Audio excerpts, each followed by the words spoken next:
అస్సలాము అలైకుం వరహమతుల్లాహి వబర్కాతు. ప్రియ సోదర సోదరిమణులారా, ఉపవాసం మనసులో కలిగే కోరికలతో పాటు అనేక రకాల చెడుల నుండి సురక్షితంగా ఉంచుతుంది.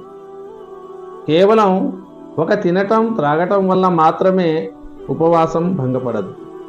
ప్రతి చెడు నుండి నిగ్రహం పాటించాలి.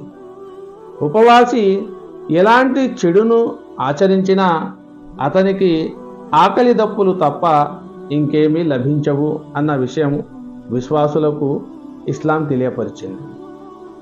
ఉపవాసం పాటించేటప్పుడు అన్ని రకాల చెడులకు పాపాలకు దూరంగా ఉండటానికి ప్రయత్నం చేయాలి. జీవితాన్ని పరిశుద్ధపరచటమే ఉపవాసం యొక్క ముఖ్య ఉద్దేశం. చెడు పలకటం, పనికి మాలిన సంభాషణ, ఎగతాళి చెయ్యటం, పరిహసించుకోవటం, చివాట్లు పెట్టడం, ఎత్తి పొడుపులు, అసత్యపు మాటలు, అపనిందలు, బూతులు పలకటం, కొట్లాడటం వంటి అన్ని రకాల చెడులకు పూర్తిగా దూరంగా ఉండాలి.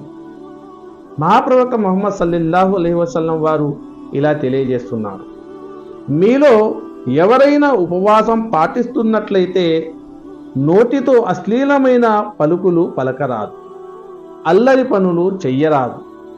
ఇతరులు ఎవరైనా తిట్టినా, జగడానికి దిగినా నేను ఉపవాసం పాటిస్తున్నాను అని చెప్పి పక్కకు తప్పుకోవాలి.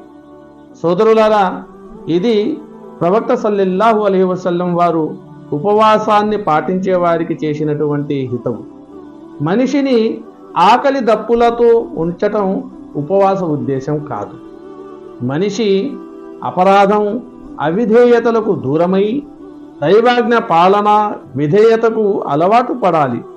ఉపవాసం ఉండి కూడా చెడుల నుండి రక్షించబడలేకపోతే అలాంటి ఉపవాసం వల్ల మనిషికి ఆకలి దప్పులు తప్ప మరేవి లభించవు. కనుక సోదరులారా, అనేక రకాలైన చెడుల నుండి దూరంగా ఉండేందుకు మనం ప్రయత్నం చేయాలి. ఈ రంజాన్ ఉపవాసాలు పాటించటం వల్ల మనిషిలో చెడులకు దూరంగా పరిశుద్ధమైనటువంటి జీవితాన్ని గడిపే అవకాశం లభిస్తుంది. కనుక మనం దైవాన్ని వేడుకోవాలి. రంజాను తర్వాత కూడా పరిశుద్ధమైనటువంటి జీవితాన్ని గడిపే సదవకాశాన్ని, సద్బుద్ధిని అల్లాహ్ సుబ్హానహు వ తఆలా మనందరికీ కలుగజేయాలని కోరుకుంటూ ముగిద్దాం. వాఖిరు దానా వనిల్ హమ్దులిల్లాహి రబ్బిల్ ఆలమీన్. అస్సలాము అలైకుం వరహ్మతుల్లాహి వబరకాతుహు.